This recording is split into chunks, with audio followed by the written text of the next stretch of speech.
Ning Brother Adam, kini bang mag-station of the cross, Brother Adam, matag Biyernes panahon sa Kwaresma, unsa may atong makuha niini?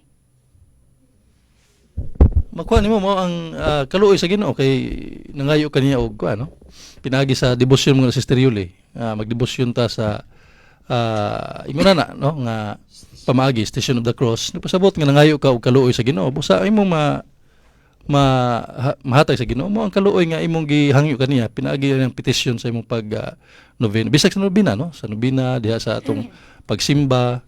Tanan imong gipangayo kung kini kabuton sa Ginoo, ihatag sa Dios. Kay mao man ang gingon nga ask through your prayer everything you want and I will give it to you. Muna nga og dili ihatag sa Ginoo tungod kay aduna pa siya ihatag nga mas labaw pa sa imong gipangayo. Muna di ta magbugot-bugot nga nangayo ko, nagdebosyon ko, nag Holy Rosary ko or nag kini ang Station of the Cross ko.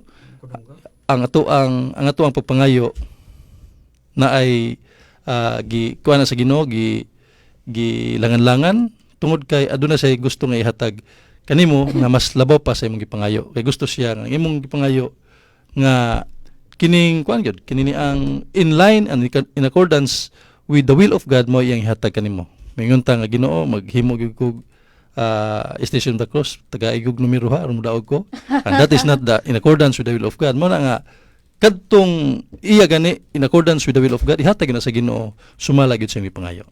Okay, daghang salamat Brother Adam o niya kana sang mag-station of the cross ta sa ako alang pod Brother Adam usa kini ka pamalandong usab nato ba sa kaagi ni Kristo no sa iyahang pagkamatay diha sa cross o niya mao na kung si Kristo nagantos nya ngano kita magbagulbol man sa mga suffering sa kinabuhi nga kining mga suffering sa kinabuhi mao man ni makapalig-on unta sa ato ang pagtuog pagsalig sa Ginoo nga ang Ginoo naa ra gyud kanunay kung kita musangpita niya no.